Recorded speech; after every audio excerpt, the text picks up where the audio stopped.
ఆయన తాత వారసత్వాన్ని పుణికిపుచ్చుకున్నారు. దూకుడు స్వభావంతో తన నియోజకవర్గంలో హవా కొనసాగిస్తున్నారు. యువనేతగా ఉండి జిల్లాలో పార్టీని ఒంటి చేత్తో నడిపిస్తున్నారు. మాటల తూటాలతో తొడగొట్టి ఎక్కడికంటే అక్కడికి వస్తానంటూ ప్రత్యర్థికి సవాలు విసురుతారు. నువ్వెంత అంటే నువ్వెంత అంటూ ఒంగోలు గిత్తల్లా రంకెలు వేస్తారు. ఇంతకీ ఎవరా ఎమ్మెల్యే, ఏంటా స్టోరీ? Let's watch.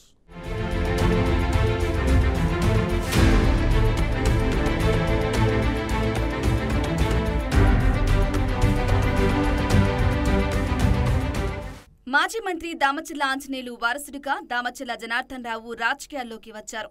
ఆంజనేయులు మనవడు అయిన జనార్దన్ రావు రాజకీయాలపై ఆసక్తితో తెలుగుదేశంలో చేరారు.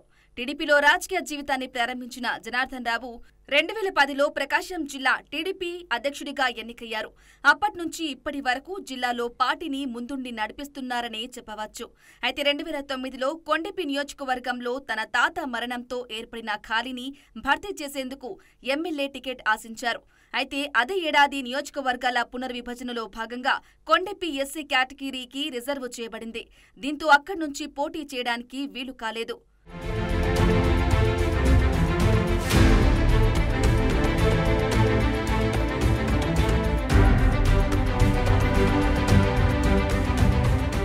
అయితే 2012లో బాలినేని శ్రీనివాసరెడ్డి తన ఎమ్మెల్యే పదవికి రాజీనామా చేయడంతో ఒంగోలుకు ఉప ఎన్నిక అనివార్యమైంది.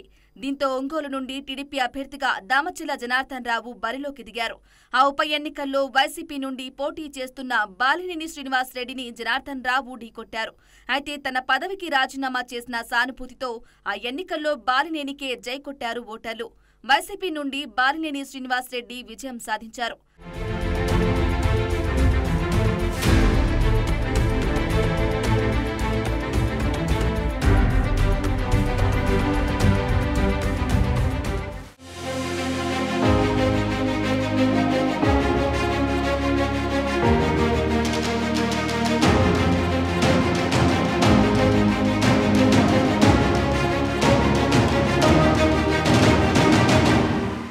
అనంతరం 2014 ఎన్నికల్లో అదే ఒంగోలు అసెంబ్లీ నియోజకవర్గం నుండి వైసీపీ అభ్యర్థిగా బరిలోకి దిగిన బాలినేని శ్రీనివాసరెడ్డిపై 12,000 పైచిలుకు ఓట్ల మెజార్టీతో జనార్దన్ రావు గెలుపొందారు.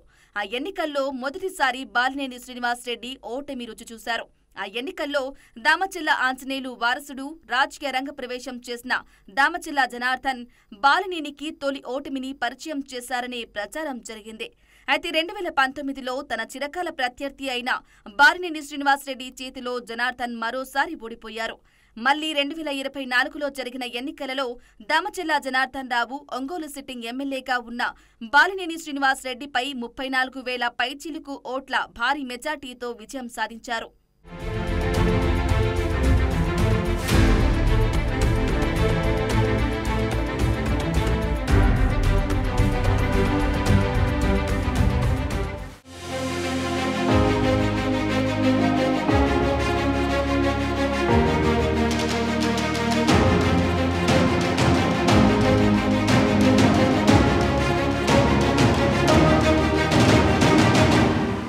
ఇదిలా ఉంటే దూకుడుగా ఉండే దామచర్ల జనార్దన్ రావు బాలినేనితో డి అంటే డి అంటారు. ఇద్దరి మధ్య మాటల తూటలు పేల్తుంటాయి. బాలినేనిపై దామచర్ల జనార్దన్ రావు ఘాటు వ్యాఖ్యలతో విరుచుకుపడతారు. నువ్వెంత అంటే నువ్వెంత అంటూ ఒంగోలు గిత్తల్లా రంకెలు వేస్తారని జిల్లా వాసులు చెబుతుంటారు. గతంలో మాజీ మంత్రి బాలినేని శ్రీనివాసరెడ్డి ఒంగోలులో చక్రం తిప్పితే కూటమి ప్రభుత్వం అధికారంలోకి రాగానే ఒంగోలు పాలిటిక్స్ మొత్తం ఎమ్మెల్యే దామచర్ల జనార్దన్ వంటి చేతితో నడిపిస్తున్నారట. ప్రభుత్వం మారటంతో వైసీపీ కార్పొరేటర్లు పసుపు కండువా కప్పుకోవటానికి క్యూ కడుతున్నారట. దీంతో జనార్దన్ ఒంగోలులో టీడీపీ జెండా గట్టిగా పాతే ప్రయత్నంలో ఉన్నారని ప్రచారం జరుగుతోంది. అయితే 2014లో తాను ఎమ్మెల్యేగా ఉన్న సమయంలో ప్రజలకు అందుబాటులో ఉంటూ ఒంగోలు నియోజకవర్గాన్ని అభివృద్ధి చేశానంటారు దామచర్ల జనార్దన్. వైసీపీకి చెందిన బాలినేని శ్రీనివాసరెడ్డి 3 సార్లు ఎమ్మెల్యేగా పనిచేసినా చేసిందేమీ లేదని విమర్శిస్తుంటారు. వైఎస్ రాజశేఖర రెడ్డికి బంధువు అయినా ఒంగోలులో ఎలాంటి అభివృద్ధి జరగలేదు. ప్రస్తుతం ఒంగోలు ఎమ్మెల్యేగా ఉన్న దామచర్ల జనార్దన్ ప్రజలకు, కార్యకర్తలకు అందుబాటులో ఉంటూ పలు అభివృద్ధి కార్యక్రమాలకు శ్రీకారం చుట్టారని నియోజకవర్గ ప్రజలు చెబుతున్నారు.